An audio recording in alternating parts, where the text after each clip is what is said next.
we like to support the local community. So anytime there's an author with some kind of local interest or anything, that's why we like to have them here. So thank you for coming, and thank you all for coming, and I'll leave it to you. Good, thanks. Well, thank you all, really. I'm very, very grateful for all of you being here. It's just a lovely crowd. And thank you and good night. What did I want to say to you? Oh, well, I also, of course, want to thank Chaucer's. And as Eric said, it's so important that we all, and you are, supporting independent bookstores. I mean, this place has been here 35 years because of folks like you that continue to support it. So, of course, I hope that you walk out with one of these under your arm. But if that is not to be, I hope you walk out with something from the store under your arm. We've got to make sure that everybody, the store stays another 35 years. So, and then I stay another 35 years. August, interesting month. My 4th wedding anniversary about to come up, and coincidentally, my wife's as well. Who's standing right over there. Now, how often would that happen? And my daughter's birthday coming up at the end of the month. My former student, Christina here, her anniversary coming up at the end of this month. Is it number 1 or number 2? Number 1. And is he still here? Yes. Yeah, of course. So happy anniversary. It's also, coincidentally, that we're at Chaucer's. It is the anniversary of the publication of the Canterbury Tales, and in honor of that, when I do my readings tonight, I am going to be reading in Middle English.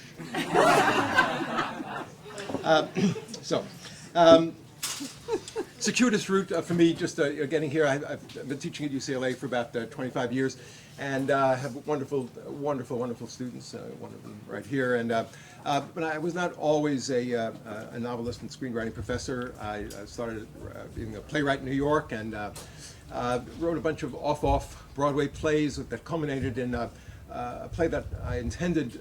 My purpose in writing it was to end the war in Vietnam. It was in 1964 or 65, I think, or 63 that I wrote the play, and it was a dark satirical comedy, and I was just absolutely certain that the moral outrage that it would arise would cause the war to end immediately. And sure enough, 11 years later. I mean, so the power of the pen. After that did not happen, I came out to California and began a career as a screenwriter. I've had one screenplay that was optioned continuously for 20 years without having yet been made. And it was at a meeting last night with one of the people who had optioned it was there, and I asked her if it was in production yet.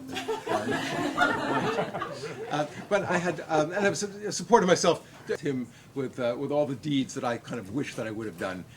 He's somebody that was friends with the Beatles and got them out of trouble. Hey,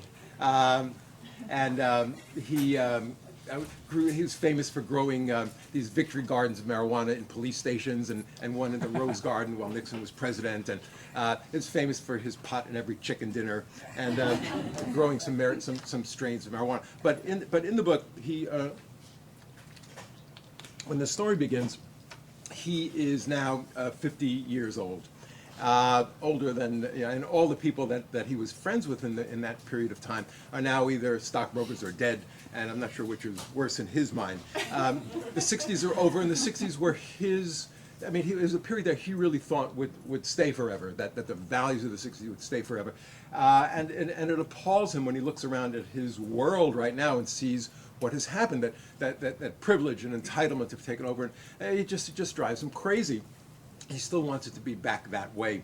The thing that he values most in and he's given up. He hasn't smoked dope in like 7 years, and living a very, very straight life. He is working for a reinsurance company. I mean, he's done these ridiculous, horrific, mind-numbing jobs. When the book begins on his 50th birthday, he's just come back from 2 weeks inside of a warehouse where he's been counting and cataloging 250,000 empty plastic designer shampoo bottles, and the count has come off wrong. And they wanted to recount the whole thing, and he just smells like he's been stored in Tupperware, and he just can't do it. The one thing that gives him pleasure is he's a divorced single parent, and coincidentally, the author was a divorced single parent when writing it. I have no imagination; I just put my own life into it, and raising a rebellious teenage daughter. And coincidentally, and he wants her to be rebellious, and he wants her to question authority, except he doesn't want her to question his authority, which of course she does. He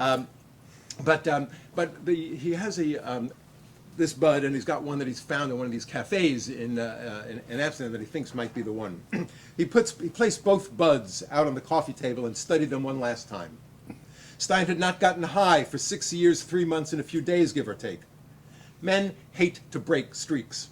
Men like to elongate. One of the countless numbers of women he had met in his excursion through the single scene, her name might have been Brenda, who called herself a feminist behavioralist, attributed the male linear orientation to their absence of a menstrual cycle. The only people who were surprised when Columbus discovered the world was round were men. He took a bottle of Courvoisier from the minibar and poured it into a snifter.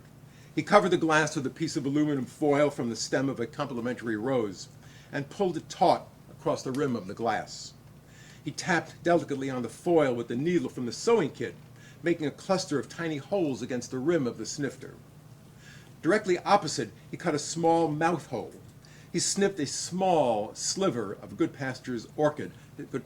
Orchids are what he calls his buds. Goodpasture's orchid, and carefully pared it into shards. These he placed over the mesh holes he had tapped into his improvised bong. He had the sensation that he was watching himself from above. He lit a match and placed his lips to the opening he had cut in the foil. The sweet smoke billowed down into the snifter, met resistance at the level of the brandy, and was drawn up and out of the glass, into the wind tunnel, and down into Stein's alveoli. Clusters of nearly atrophied neuroreceptors in Stein's cerebellum sprang to life. The last crescent of sun radiated a shaft of orange light that shot across the room from the window to the sofa, and Stein was astonished to see that it was filled with atoms. Trillions of them, jumping and dancing through the air like a hatching of mayflies. He smiled as he visualized the indulgent looks on people's faces if he told them he could see atoms. They would explain that he was seeing particles of dust in suspension being carried about by tiny vectors of air currents. What a laugh, Stein thought, as though atoms and dust particles were remotely alike. Dust flecks were clunky, sluggish dirigibles, fish tank diving bells that could rise or sink slowly.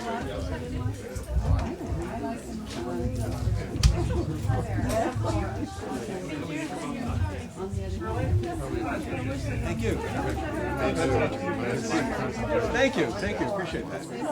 Hi there. Oh, yes, okay. I got an eagle. Oh my goodness! Yeah. Jeez, Yeah. that's a reason to Do you even know what that is? Oh, do you? Sweet. Thanks so very much. Great Irish smile. Good. You too. Hi. Oh yeah.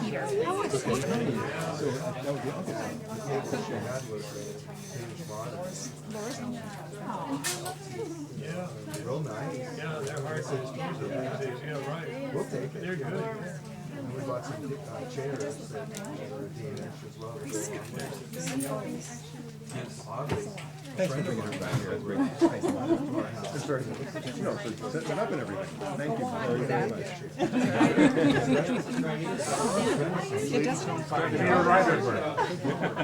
I'm David Brainerd. Hi, David. And I just, this is this company Oh, really? followed around too. I'm sorry. I got out like that. Yeah. I did register for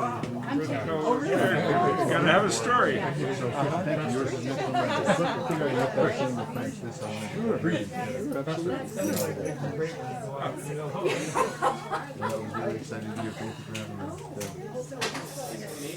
and come out and wait for us.